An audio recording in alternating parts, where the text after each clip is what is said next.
atmosphere to preach in. Amen. Hallelujah. Thank you guys so much. So good to be in the house of the Lord. So good to be part of the family of God, isn't it? Just look at your family. Just look around and look at your family. Hallelujah. Hallelujah.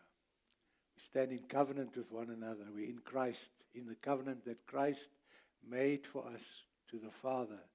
We have become one body in Him. Hallelujah. Well, today I'm going to speak on, or carry on the subject of deliverance. And this is the third part of the actual teaching. Just remind you, there will be some of the books available at the back. This is a comprehensive training manual, but it's also an informative book concerning the whole ministry of deliverance, or the gifts of the discerning of the spirits, and the things that are doorways that open up to our lives. Is let me just read you the table of contents, just for you to know. It talks about the deliverance worker, the requirements for deliverance, truth encounter versus power encounter, which I'm going to touch on a little bit today, grounds given to the enemy, which I'm focusing on this morning, then breaking the hold of the enemy, which I'm going to demonstrate also today, and then also assisting someone in breaking free. Isn't it so? You come across people all the time that you realize and see that they are bound and they're oppressed. But sometimes because of a lack of knowledge, we don't know how to help them and assist them. And what I said right in the beginning is deliverance is not a ministry as such. It's something that all believers should be doing. Amen. He says, these signs shall follow them that believe in my name. They will cast out devils. Amen. That's part of our nature. Like Jesus walked about, demons began to manifest, and he just dealt with them. He spoke a word and cast them out. Amen. So we have authority to do that. And this morning I'm going to continue, but I'm going to focus specifically on grounds given to the enemy. And this is such an important area. Many people think, well, what have I done? I don't think. And this is not also to put you under condemnation. Just understand that. This is just to expose the things the enemy uses to bring you in bondage. So the fact is, the reality is Jesus died for us on the cross. The reality is Jesus paid for our sins. The reality is that we are in Christ and our spirit man is born again. But the reality is also that we are in a battle, a warfare, and that through things that we sometimes do or say, or even things that we have inherited through the generations, causes curses and causes bondage to still manifest upon our lives, even though we have been bought with the blood of Jesus. And that's because we have to appropriate. Our part of the thing is Jesus died to set captives free. Through his blood, there is redemption from sin. And all that have called upon the name of the Lord shall be saved. But in this life, we have to live a life of sanctification, and we have to break the strongholds of the enemy that still has inroads in our life because of things that we have done. And also, as I said in the beginning, that we are all a product of our past. And that product, that past that we have, gives each one of us a perspective. So when you look at life through your perspective, you see things maybe differently to what I see it, or that somebody else sees it. And so the idea is, what we want to do is we want to give you the perspective of the gospel of Jesus Christ. We want to give you the perspective how Jesus sees you after he died. Remember the sinner on the cross? Jesus said to him, today you will be with me in the kingdom of God. Because you did a lot of sins and stuff. No, but Jesus said, today you will be with me in paradise. And so we have to understand that we need to embrace the fullness of the deliverance that God has paid for us on the cross. That's the thing. We have to walk in that deliverance. We have to have our minds renewed, because the enemy attacks us in our minds. I think today, as there's so much evidence of people being bombarded with certain perspectives that try and bring death, poverty, and destruction. If you look at the TV, and you look at the wars going on, all those conflicts, if you really just step back and think about it, you say, it's so illogical. Why would people go and attack? So surely there's a way we can sit together and talk and work out something that's beneficial to all people. But the devil doesn't want that. He wants to kill, steal, and destroy. And as long as we allow his perspective to be ours, we will do those works without us even realizing we are being manipulated like a puppet master manipulating his puppets. Amen. So before I get into the message, I just want my sister here to quickly just bring a testimony. She has a testimony she wants to bring. And, it's always good. A good testimony is always good to encourage the body. Let's just get a microphone.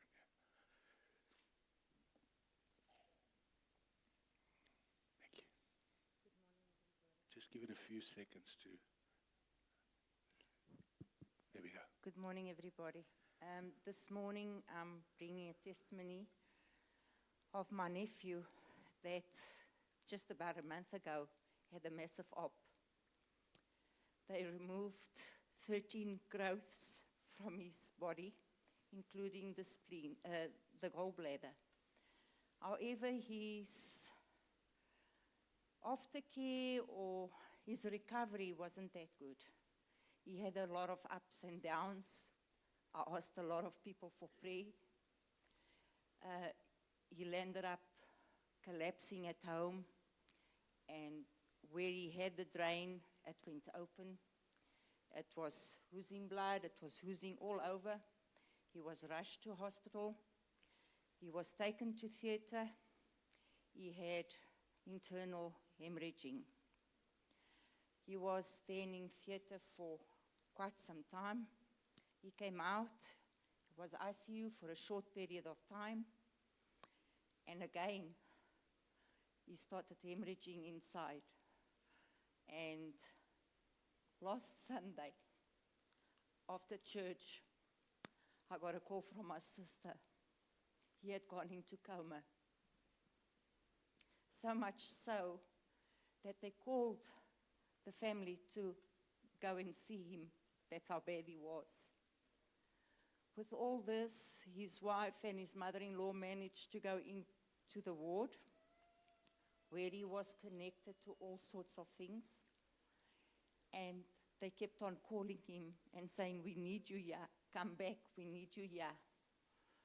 And let's put it this way, we give God all the glory. His coma only lasted one day. It so happened that he actually crossed over. When he managed to speak, he told what a place he went to see, where there was these white boxes open and pulling him in. And how he said that he could hear his wife calling him, he could hear them call him back. What so happened was that one of the main arteries going to his liver blocked. They had to do microsurgery where all his organs collapsed.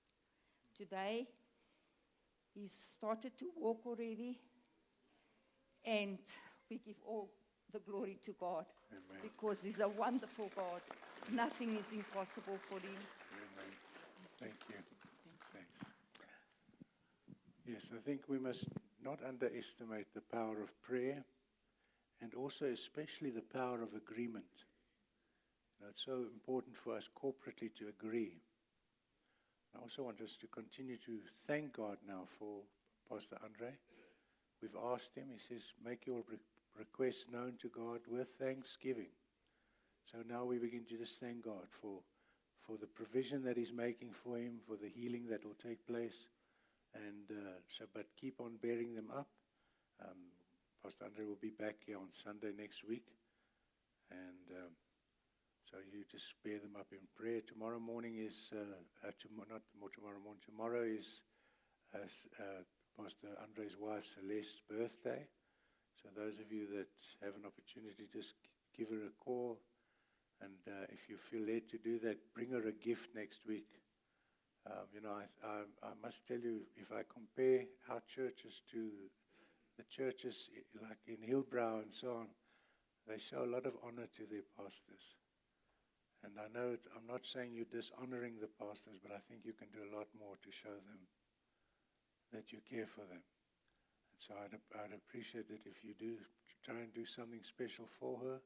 Give her a call, but maybe also think of buying a gift or blessing her in some way as well. Amen. Good. All right, so let's get back to deliverance. I want to read the passage in Galatians 5, verse 19. It talks about the works of the flesh.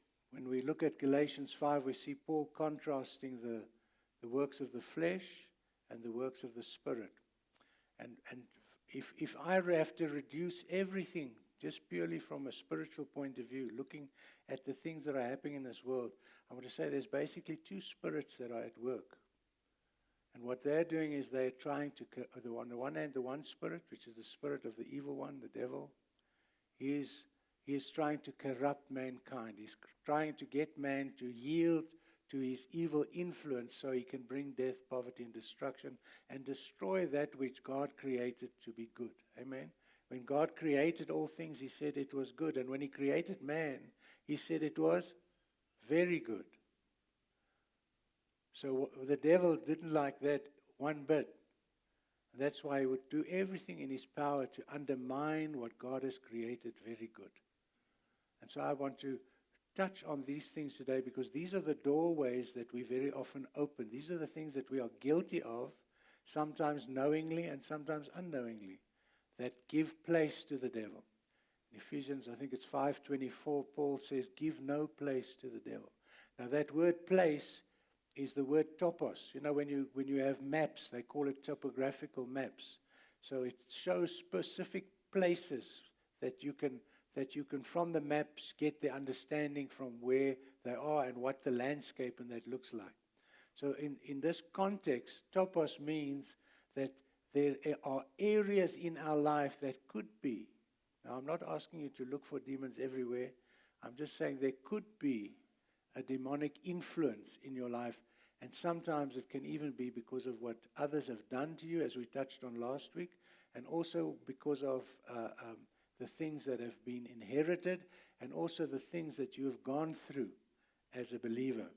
So Paul talks about that, and he mentions in Galatians 5:19, he says, now the works of the flesh are evident. In other words, they are visible, they are noticeable to all of us, which are adultery, fornication, uncleanness, licentiousness, idolatry, sorcery, hatred, contentions, jealousies, outbursts of wrath, selfish ambitions, revelries, and the like.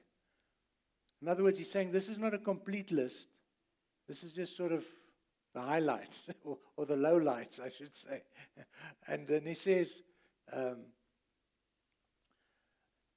of the like, so which I tell you beforehand, just as I also told you in time past, that those who practice such things will not inherit the kingdom of God. This is very serious.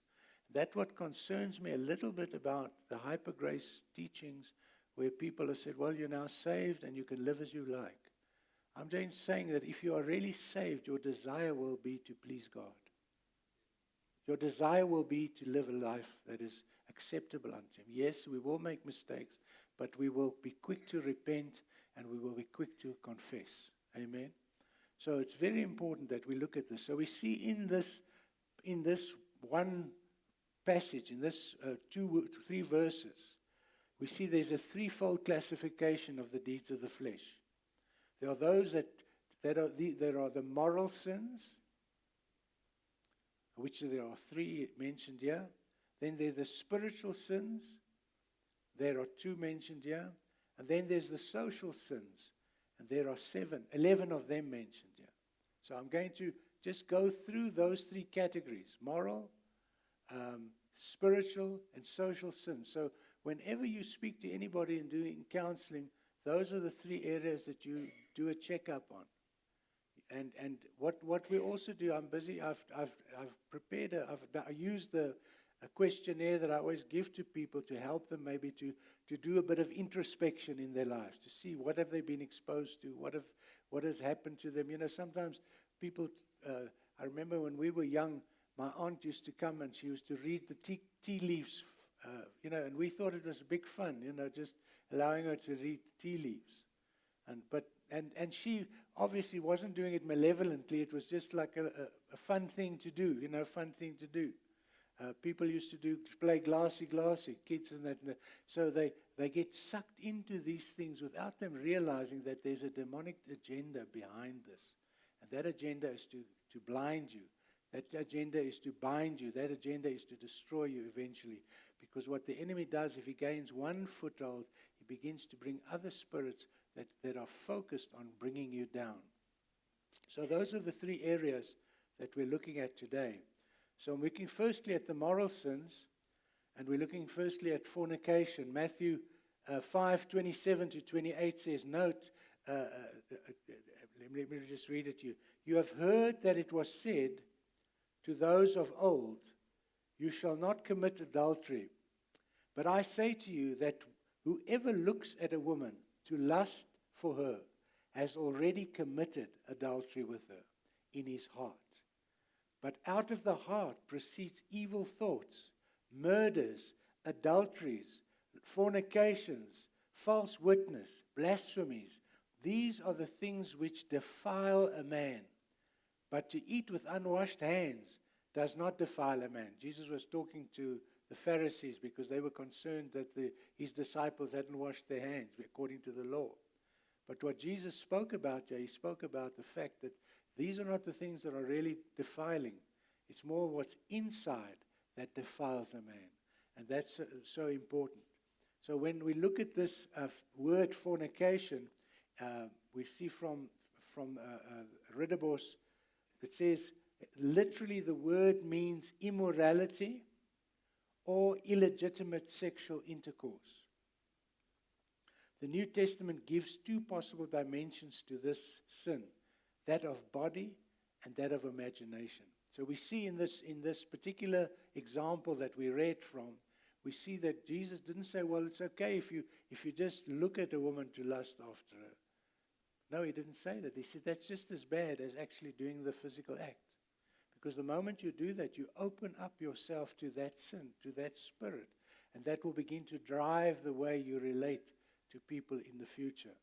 So it's very important to know that your mind is under your control. Your imagination is such a powerful thing, but it's still your mind. I always, as a young child, I always used to think, well, I can't help what I think. Until I realized that my mind is under my control. The Bible talks of us having self-control. So you can choose what you think upon. Jesus even said, think upon those things that are above, where Christ is seated. So in other words, he's saying, take your thoughts off the things that are carnal, the things that are lustful, the things that are bring you into bondage or bring you into guilt and shame and all these things, and begin to focus your thoughts on the things that are above. Take your thoughts captive.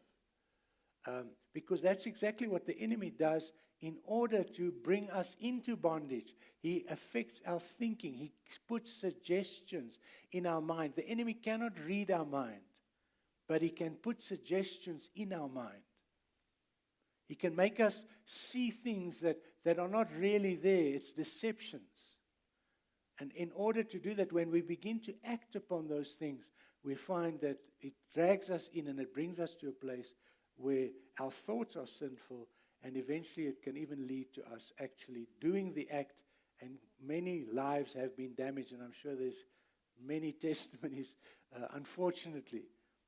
In every group of people, you will find testimonies of people that have been sucked into this type of thing that is bringing death and destruction into their lives. So that's the fornication. Then the second thing is uncleanness or impurity. That's Ephesians 5 verse 4 talks about that. He says, neither filthiness, nor foolish talking, nor coarse jesting which are not fitting, but rather giving of thanks. So the word speaks about also the way we talk, our words. Today it's actually very difficult, even on YouTube and these things, to look at programs that don't have swearing or the F word being used sort of as if it's part of the natural language, for instance. And you realize that people have giving systematically, those spirits are gaining access, and they are beginning to show. Because even with some of our leaders that call themselves born-again Christians, you hear these words coming out of your mouth, and the Bible says that you shouldn't have bitter and sweet water coming out of the same source. Amen? There's something wrong if this is the way we talk. Now, I'm not judging them. What I'm just saying is this is an area that will affect you, and if you allow that thing to sort of gain a foothold in your life, it will bring its friends. And that's the thing that you don't realize. You're playing with fire when you start allowing these things or making these things acceptable, or people just swearing. It was so interesting. I fetched my brother-in-law from Switzerland yesterday. And I didn't fetch him in Switzerland. I fetched him from the airport. And he's got a habit of using the Lord's name in vain. And it was so interesting that his wife corrected him. I thought, geez, like that's because we're working on them. But so she corrected him, and she said to me, "Hey, listen, Henny, it doesn't like you to say that." And I didn't say a word. I just patted him, so it's all right. But you hear what I'm saying? It becomes a habit. You don't even realize that you're doing it, and you open yourself up. So watch the way you speak. The word says our words have to be sweet. Our words have to be words of upliftment, words of spirit, words of life. And the moment we say that type of thing, even in people that are worldly, they will think, but this guy he says he's a Christian. Even they know it's wrong. But the fact is, we need to watch those things. And very often, I've had that spirit of swearing. While I prayed for the person, as that spirit came out, it came out swearing. But it came out. And so if that's the thing, if you have a problem using the Lord's name in vain and using it as just part of your everyday speaking in a blasphemous way, that's a sign that there's a stronghold that is revealed in that area. So what does this uncleanness or impurity mean? It means uncleanness or impurity would also cover all forms of incest and sexual child abuse. That's a wide spectrum.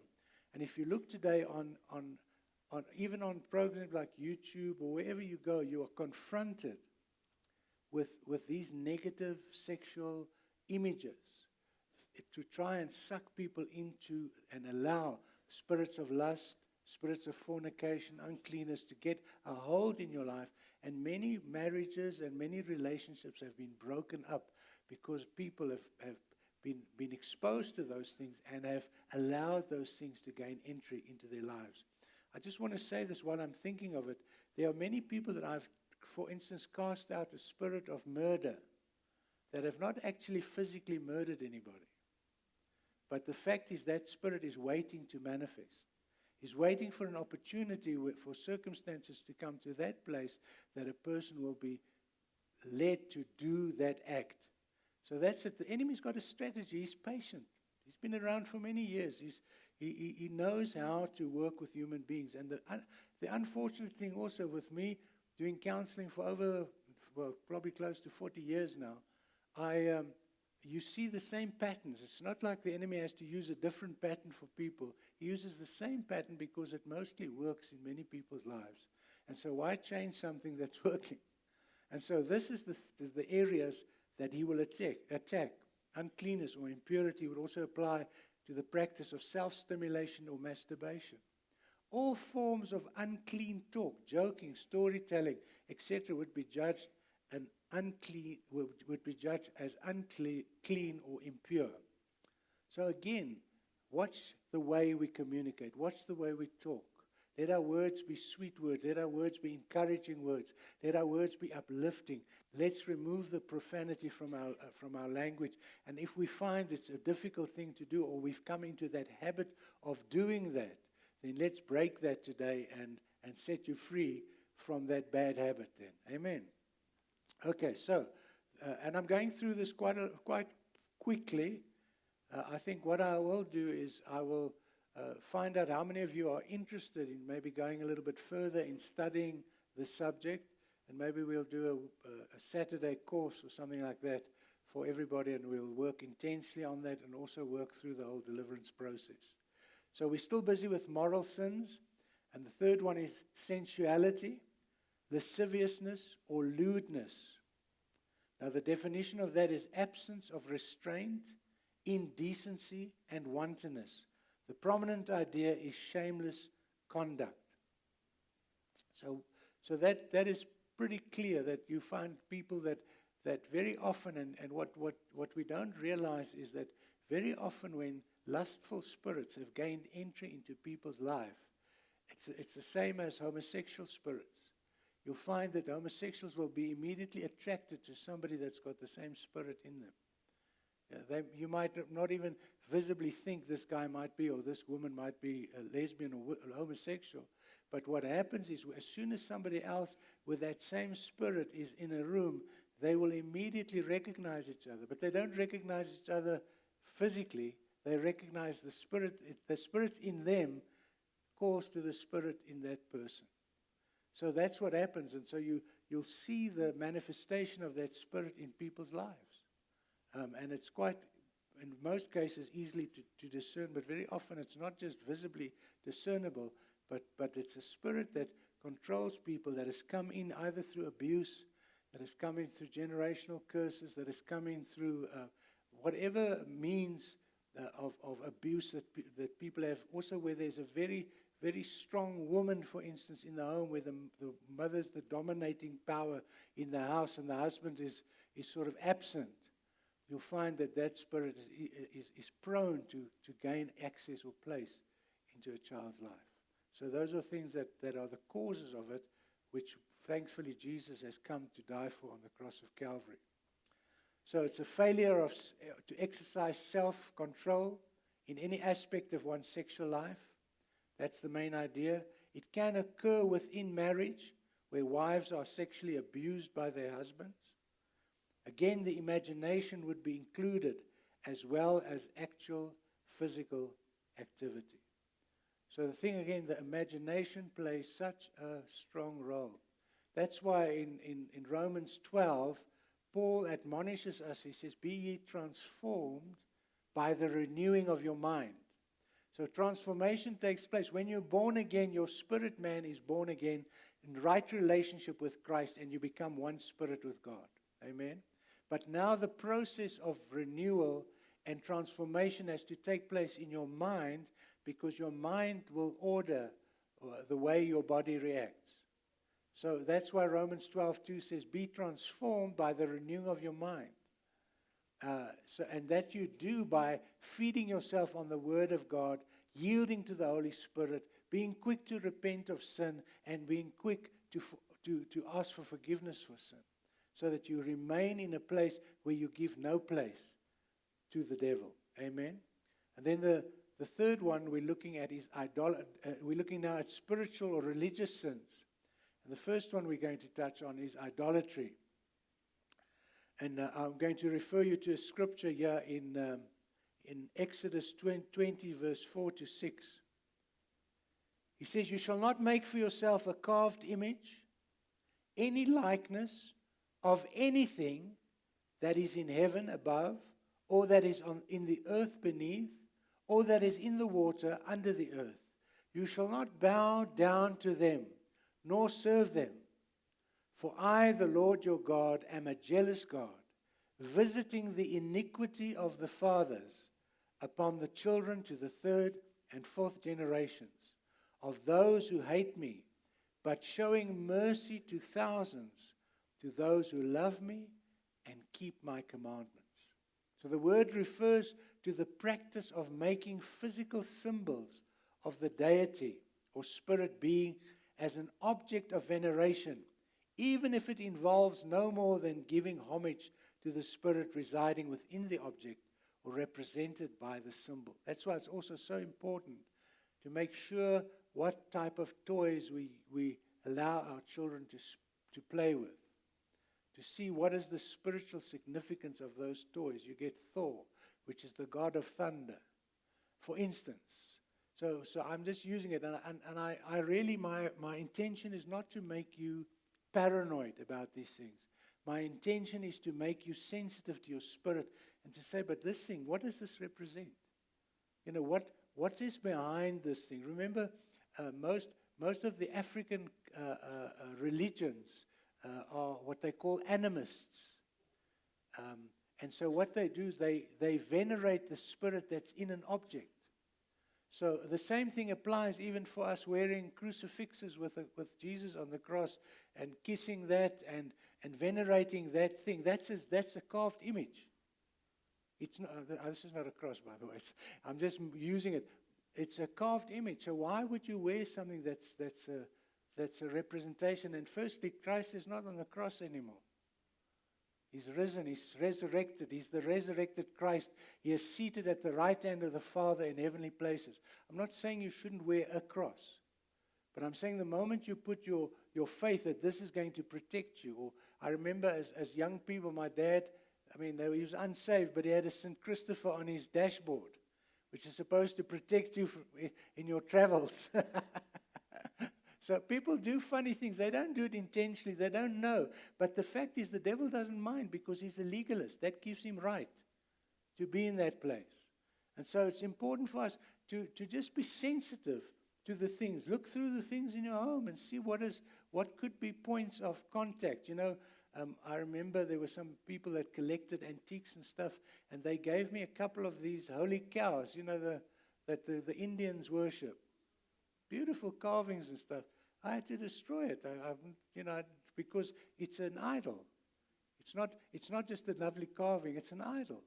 And so the thing is we have to be sensitive, because without us even realizing, sometimes we allow that spirit to have control or access of our home. We open a door to them to affect our lives. So in the case of non-Christian or non-biblical religions, Paul affirms that demons receive the worship offered, even when the worshippers are totally ignorant of the fact. Let me just read the scripture in 1 Corinthians 10:19. He says, "What am I saying then? That an idol is anything? Or what is offered to idols is anything? Rather, that the things which the Gentiles sacrifice, they sacrifice to demons and not to God. And I do not want you to have fellowship with demons. You cannot drink the cup of the Lord," which we did this morning, "and the cup of demons. You cannot partake of the Lord's table and of the table of demons. Or do we provoke the Lord to jealousy? Are we stronger than He?" So we see very clearly, Paul is not making, these are not things we have to fear. That's the wonderful thing. We have authority as born-again believers. The smallest baby who knows who he or she is in Christ has authority. Even the fact that we have freedom of choice and freedom of will means that we can choose against evil even if we don't even know the Lord Jesus Christ. Because it's a privilege that God has given us to make our own choices, to use our will to make choices about what we want and what we don't want in our lives. And so the fact is that when we realize and understand that, we need to know that because we have authority, because we have a right to make choices, that's why one day we will be accountable. If we were just robots and God is just doing what He wants with us, then how can He one day keep us responsible for what we've done? No, He's given us freedom of choice, and then He's given us the instruction to have dominion. Now, I always think of it, if you think that God created the whole universe, He made the earth, He made the grass, He made the plants, He made the birds, all those things, and He put them in subjection to man, and now today a man cannot live without smoking grass. Can you see how demeaning that is?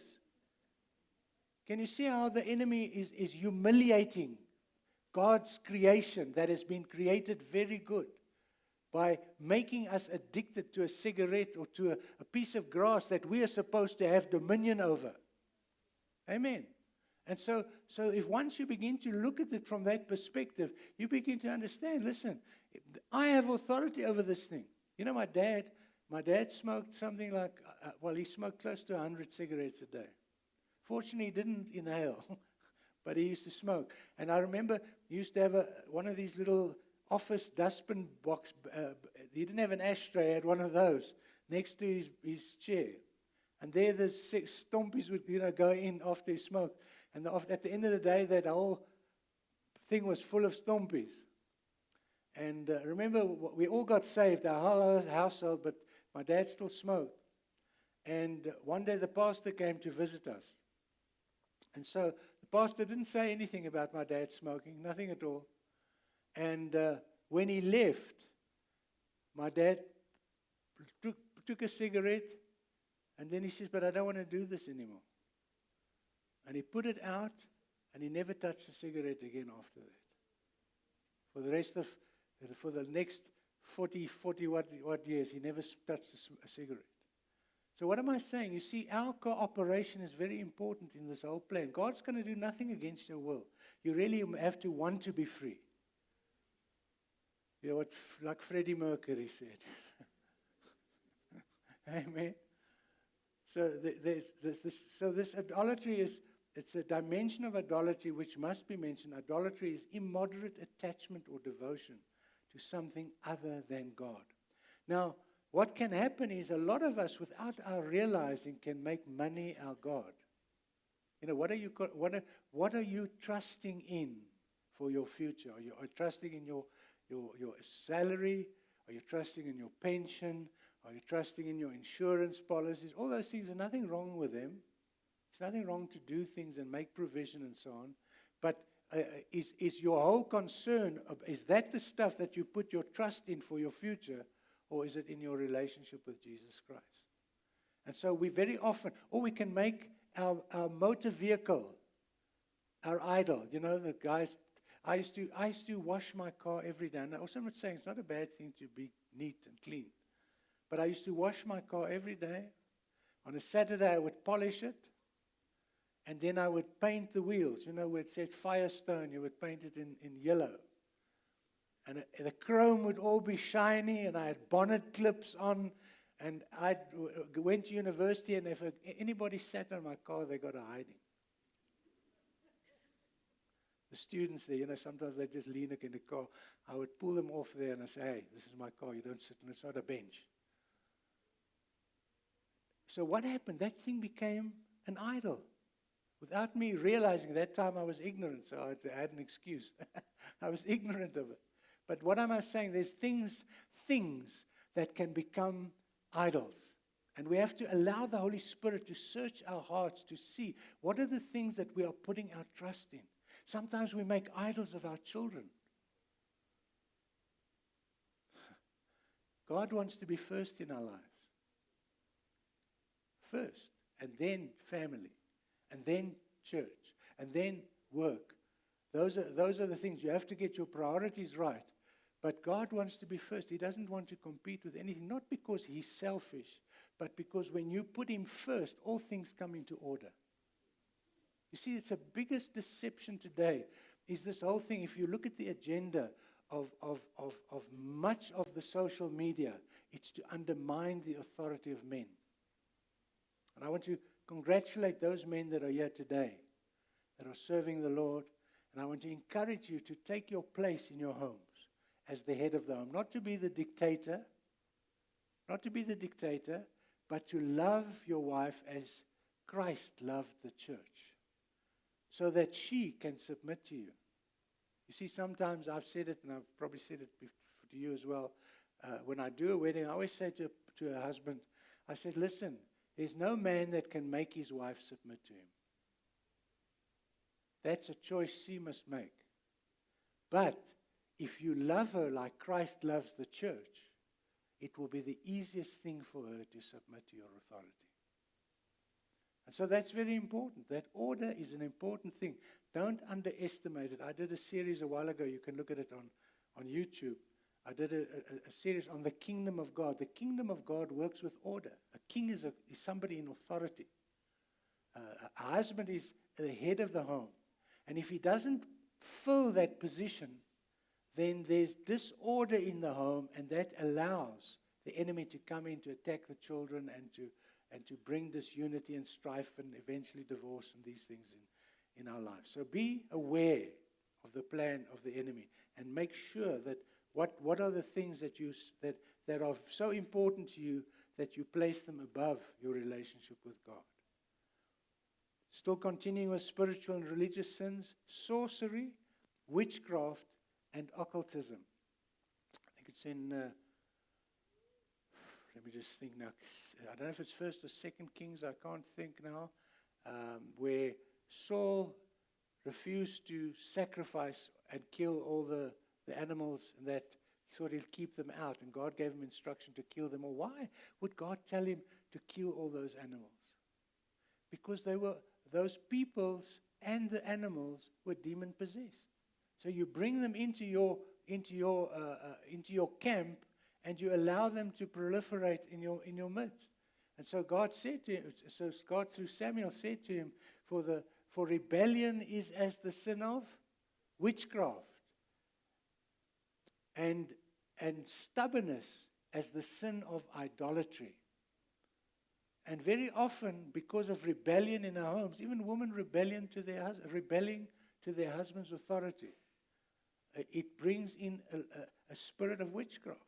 Because the moment what happens when we rebel, we start using witchcraft, which is manipulation, intimidation, and control. So we use those things because we haven't got the authority.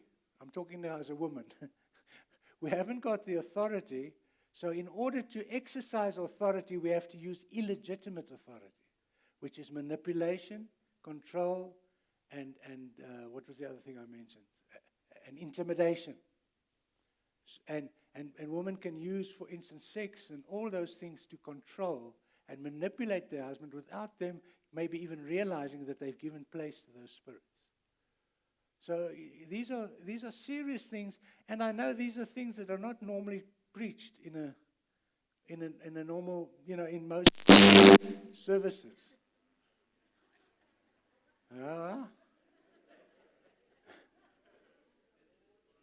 What was that?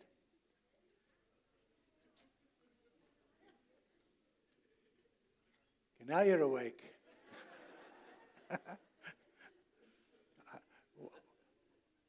I remember the old, one of the old AFM churches. The pastor was preaching on the second coming of Christ, and when the trumpet blows, and so he had somebody in the roof. In those days, the churches weren't like auditoriums; they were more. So he had somebody in the roof, and the moment he says, when God's going to come with a shout and and the voice of a trumpet, and that guy blew the trumpet in the room, and the people got such a fright.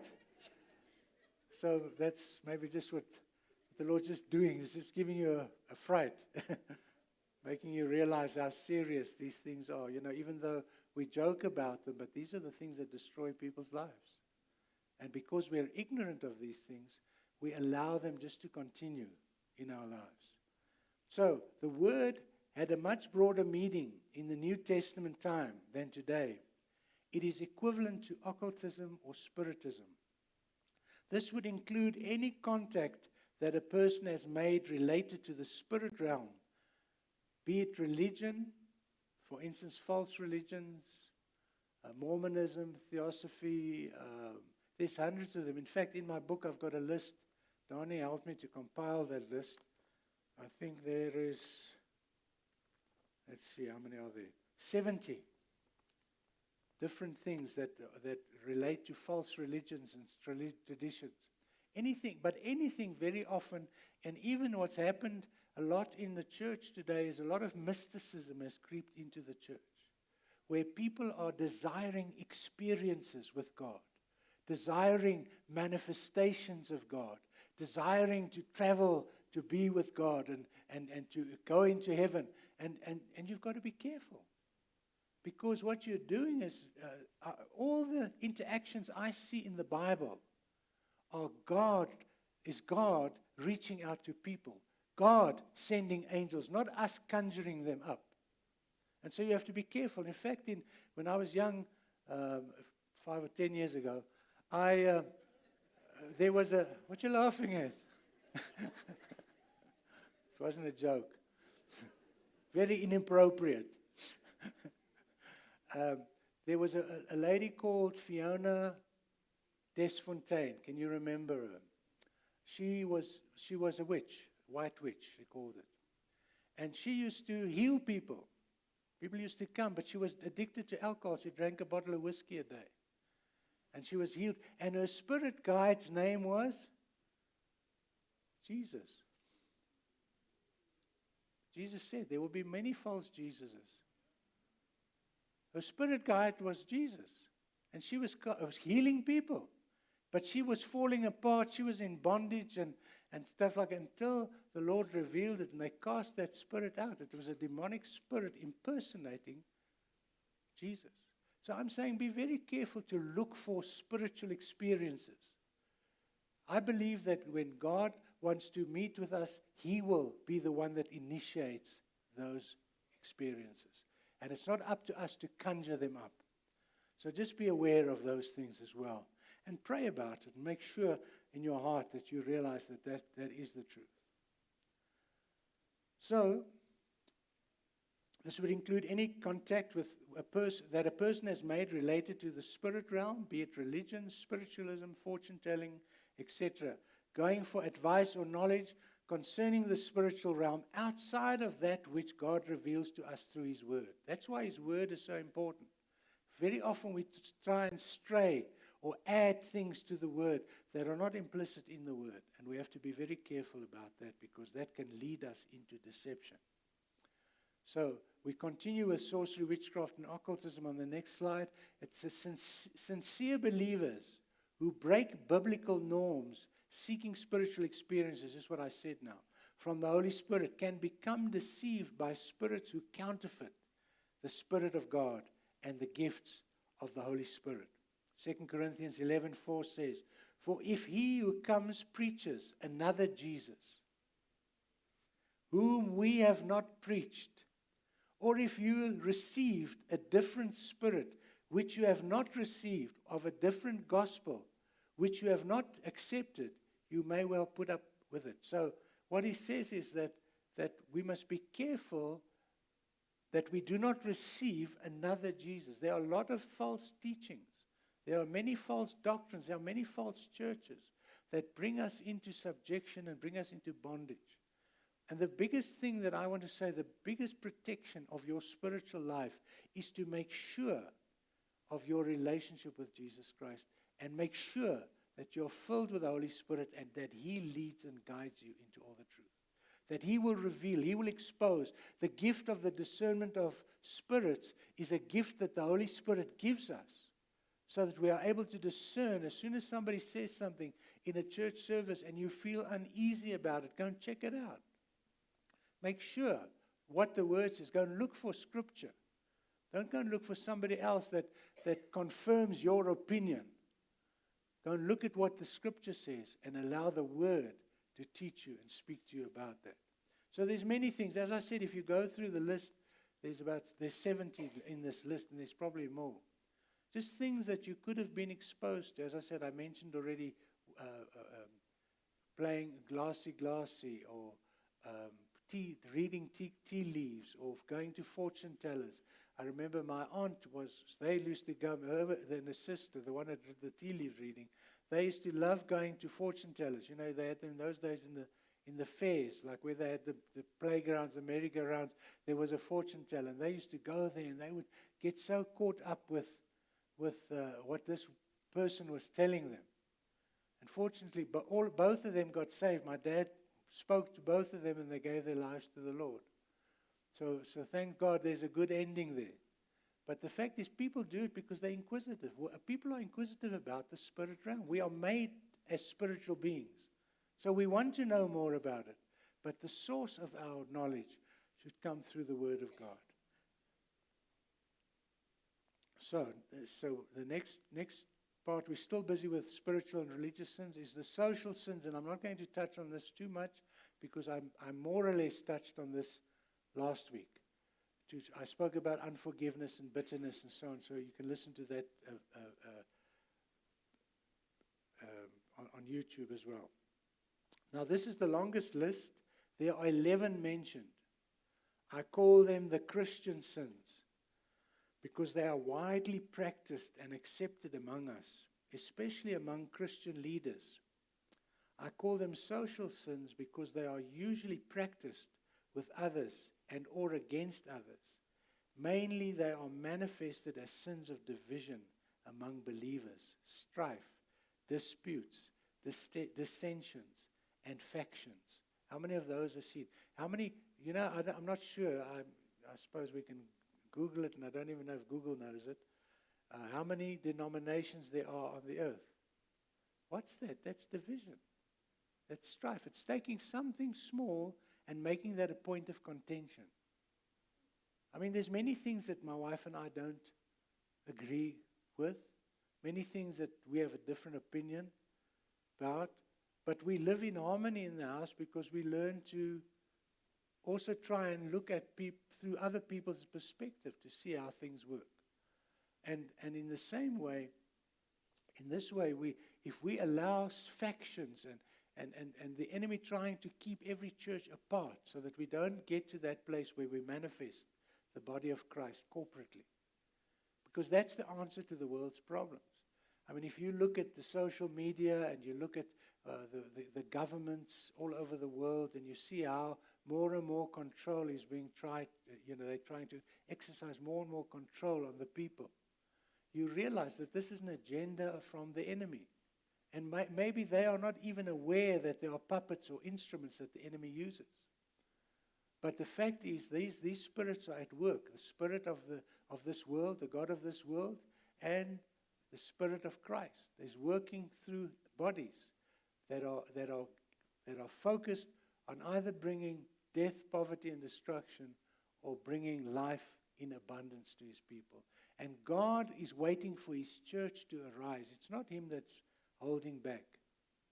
He's waiting for us to position ourselves in a place where we are able to represent the kingdom of God aptly, where we are able to take authority over the things that are wrong, where we learn as a church how to bind spiritual wickedness in heavenly places, how to rebuke demonic spirits that are at work in people's lives, how to pray for the lost, how to pray for deliverance, how to pray for healing. That's what the body should do. If we begin as a little group, there were 120 people in the upper room when the Holy Spirit was poured out. Amen? 120 people, they changed the world. So what's wrong with us? Nothing. We just have to believe who God made us to be, and we have to receive what God has provided for us to receive, and we have to do what the Word of God says we have to do. And this is not like creating organizations and structures and things like this. This is being the church in the world. Wherever we are, you represent the kingdom of God. Wherever you are, your purpose must be to reflect and reveal to people how the kingdom of God operates. So I want to encourage you this morning, and I want to, as I said, my point is not to make you demon conscious or sin conscious, but I think it's important for us to maybe just be exposed to the things that can cause bondage to come in your life, and the easy way to do is to confess it, because God has already forgiven us. But through confession of sin and through repentance, we choose to restore ourselves with His forgiveness. You hear what I'm saying? So that's the thing. You cannot just carry on sinning because you've been saved. No.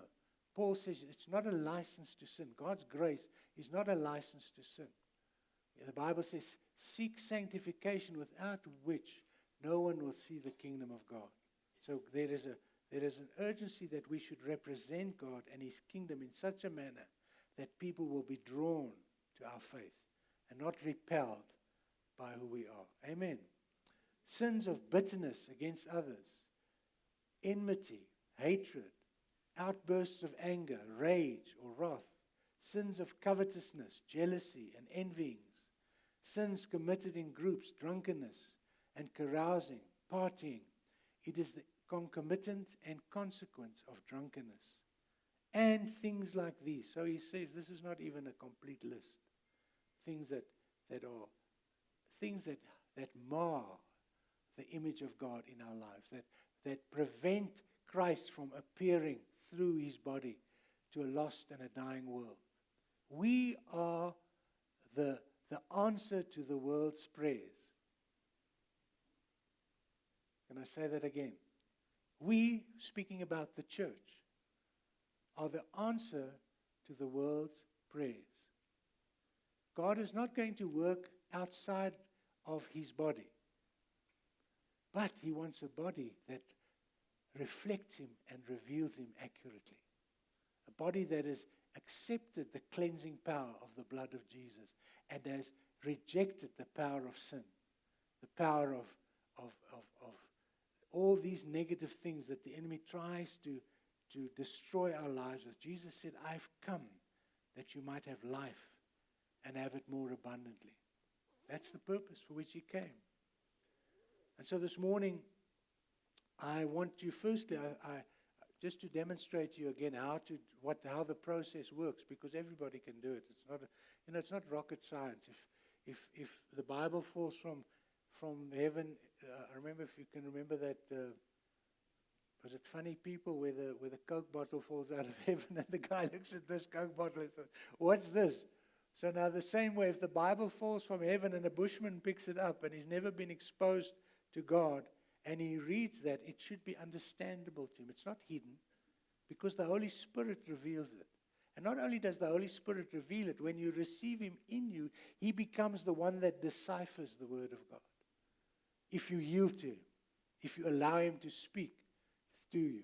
And without you even probably having, because remember the disciples of the New Testament church, they didn't have a Bible, not a New Testament. They had the Old Testament. So all the things that Paul was writing down here was revelations that the Holy Spirit gave him to help us so that we don't have to go through that process of discovering all those truths. And so the moment we understand that the Holy Spirit is the Spirit of truth, who's the truth? Jesus. He came to lead and guide us into all the truth. So that's what the Spirit came to be, our helper, that we may discover who we are in Christ. And as we yield to him, we have got the benefit that we can go to the Bible and we can go and confirm what the Spirit has already revealed to me in my heart as born-again believers. That's the advantage we have. He said, you shall know the truth, and the truth shall set you free. This morning I pray that you've received a bigger impartation of the truth of God's word, and that he's exposed things in your life that you need to deal with, things that you need. Don't try and overcome them yourself. Confess them, repent of them, and ask God to set you free. And I'm going to lead you in a prayer to help you to do that. So let me just get the prayer. The prayer's in here as well, a prayer that you can pray regularly of your life. You can take those issues that are relevant to your situation. Here's a list of how to break the hold of the enemy.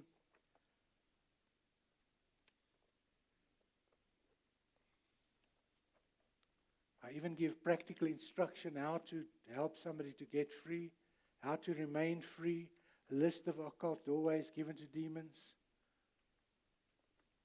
Now, let me just get the prayer.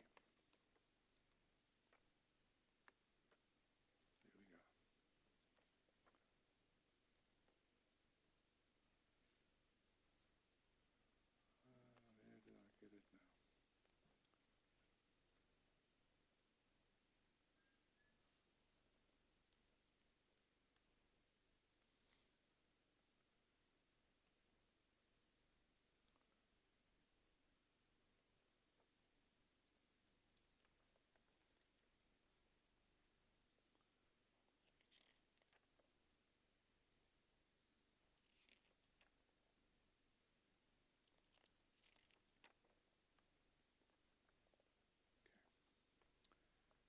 Let me get that for you.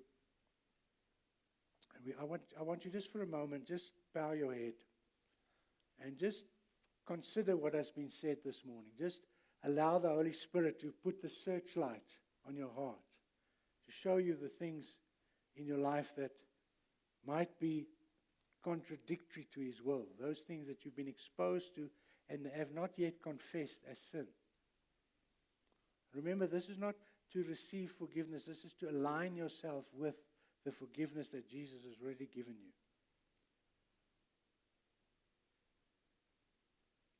Just go through, let the Holy Spirit search your heart.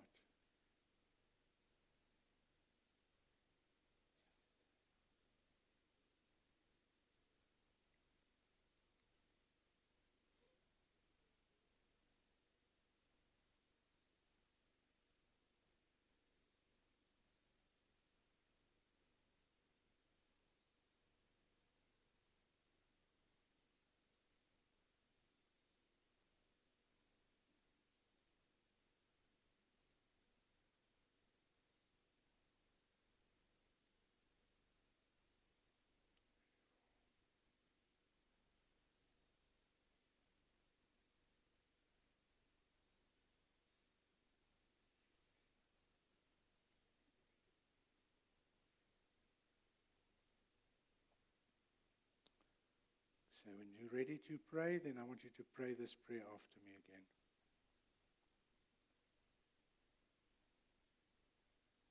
The reason I do a prayer that is written because it touches all the bases. All three of those areas are covered in this particular prayer.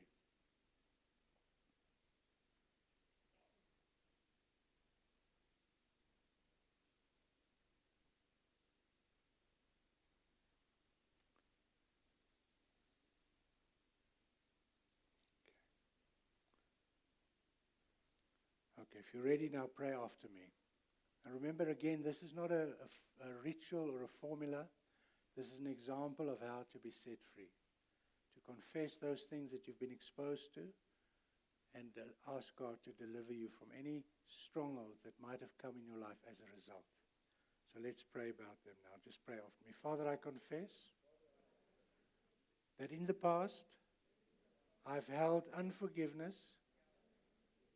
sometimes bitterness and resentment in my heart.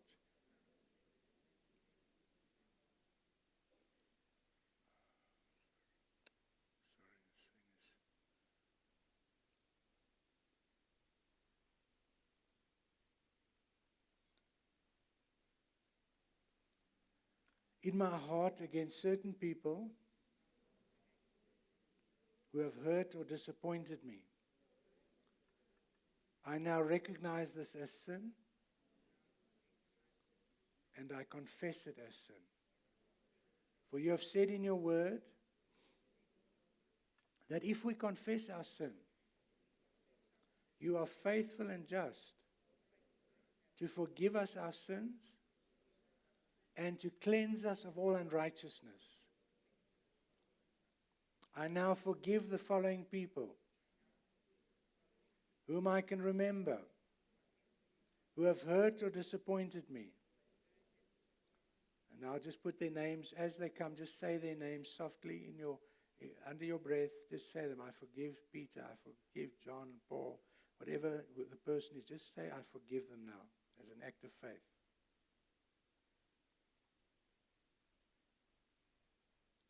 I now freely forgive all these people. And I ask you to bless them if they are still living. I also forgive myself for all my many faults and failings. For you have freely forgiven me. Thank you, Father, for freedom from the load of unforgiveness, bitterness and resentment. In Jesus' name, amen. Father, I confess to you that in the past, through ignorance, curiosity, or willful disobedience, I have come into contact with certain occult practices. I now recognize this as sin and I ask forgiveness in Jesus' name. I also renounce and confess as sin any false oaths which I have made to any false god, and in idolatry in which I have been involved. Satan, I rebuke you in Jesus' name, and I'm closing any doors which my ancestors or I may have opened up to you and your demons. I renounce Satan and all his demons. I declare them to be my enemies, and I want them out of my life completely.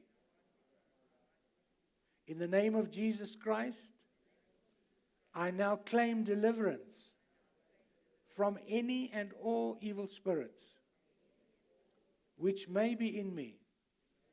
Once and for all, I close the door in my life to all occult practices and command all connected and related spirits to leave me now. In the name of Jesus Christ, I break any and all curses placed against me by witchcraft and command the curses and spirits from them to return to their senders. In the name of Jesus Christ, I break any curses of rejection from the womb or illegitimacy which may be in my family line, even back to 10 generations on both sides of the family. In the name of Jesus Christ, I now renounce, break and loose myself from all demonic subjection, from any ungodly soul ties to my mother, father, grandparents, or any other person, living or dead, who has ever dominated or controlled me in any way which is contrary to the will of God and the Word of God. I thank you, Lord, for setting me free. I also repent and ask you to forgive me if I have ever dominated or controlled some other person in the wrong way. In the name of Jesus Christ, I now renounce, break and loose myself and all my descendants from all psychic heredity, demonic holds, psychic powers, bondage, bonds of physical or mental illness, or curses which may be upon my family line as a result of sins, transgressions, iniquities, occult or psychic involvements of myself, my parents, and any of my ancestors, my spouse if it's relevant, and all ex-spouses and all their ancestors. In the name of Jesus Christ, I now renounce, break and loose myself and all my descendants from all evil curses, charms, vexes, spells, jinxes, psychic powers, bewitchments, witchcraft or sorcery, which may have been put upon me or my family line from any person or persons, or from any occult or psychic source. I now renounce all connected and related spirits and command them to leave me now.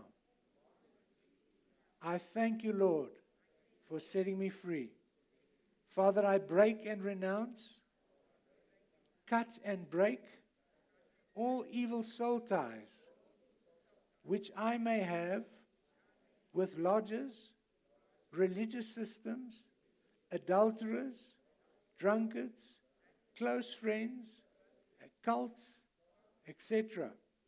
In the name of Jesus Christ, I command Satan and all of his demons to loose my mind completely. I ask you, Father, to send your angels to break, cut, and sever all fetters, bands, chains, ties, and bonds of whatever sort the enemy has managed to place on my mind by word or deed. I ask you to loose into me and my family the Spirit of the Lord, wisdom, counsel, might, knowledge, fear of the Lord, understanding, power, love, a sound mind, grace and peace. Father, I ask you in the name of Jesus Christ to send out angels to gather up the fragments of my soul and restore them to their rightful place in me. With the full power and authority of the Lord Jesus, I ask that angels unearth and break all earthen vessels, bonds, bands, or bindings, which have been put upon my soul by any means. Restore all pieces of my fragmented mind, will, emotions, appetite, intellect, heart, and personality. Bring them all into proper and original positions where they belong. In accordance with Leviticus 26:40, I do now confess the sins of my ancestors: idolatry, witchcraft, occultism, lust, adultery, divorce, perversion, rebellion, stubbornness, and a wicked heart of unbelief. I claim forgiveness because of the provisions in 1 John 1 verse 9. I break the curses, whoredoms, and iniquities from my descendants and me. I command all spirits associated with these to leave my family and me and go wherever Jesus wants to send them. I come to you, Lord Jesus, as my deliverer. You know all my problems, all the things that drive, torment, defile, and harass me. I now loose myself from every dark spirit in me, which is not the Spirit of God. I command all such spirits to leave me now in the name of Jesus Christ. I confess my body is the temple of the Holy Spirit, redeemed, cleansed, and sanctified by the blood of Jesus Christ. So now I'm going to pray for you. Satan, in the name of Jesus Christ, I've put you and all of your legions on notice that I'm attacking you from my position in Christ at the right hand of the Father in heavenly places. This places me high above you, your principalities, your powers, your thrones, dominions, world rulers, rulers of darkness, kings, princes, and every other demonic rank under your command. In Jesus' mighty name, I ask the Heavenly Father for sufficient legions of the holy angels to bind all satanic forces here and in the air overhead. They will not be able to interfere in any way with God's people being delivered. Further, I command in Jesus' name that the three demonic spirits in this place be securely bound and taken where Jesus sends them, that they can in no wise interfere. I take authority from the third heaven where I am seated with Christ in heavenly places and remind all evil spirits that you must obey when I call your name or your family name. You are to come out of the people and go to wherever Jesus sends you. And now I come against every spirit of witchcraft, every spirit of idolatry, every spirit of fornication, every spirit of divorce, every spirit of unforgiveness, every spirit of fear. I rebuke you in the name of Jesus, and I command you to loose these people right now in the name of Jesus. I break every spirit of rebellion, every spirit of stubbornness. I bind you, and I command you to loose and go from the people of God. I break your yokes, your bands, your bonds, your chains. I bring you in subjection to the Lordship of Jesus Christ. And in the name of Jesus, I command you to loose and go right now. In Jesus' name. Every false idol, I command you to loose and go. Every false religion, I command you to loose and go. Every occultic practice, I break your power through the blood of Jesus, whom we glorified this morning, and and through whom we have accepted the finished work of the cross of Calvary.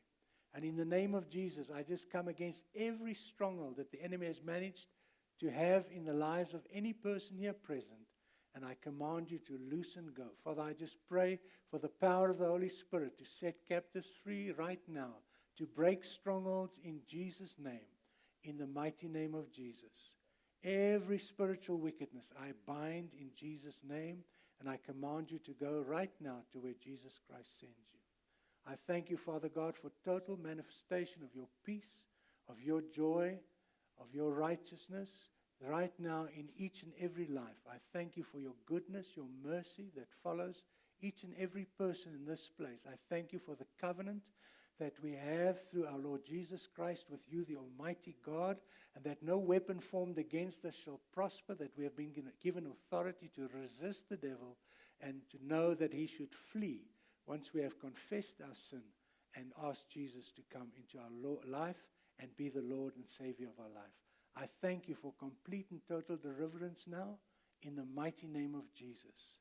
In Jesus' mighty name. And all God's people said, Amen. Amen.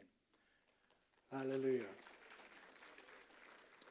So basically that's the process that you go through for yourself.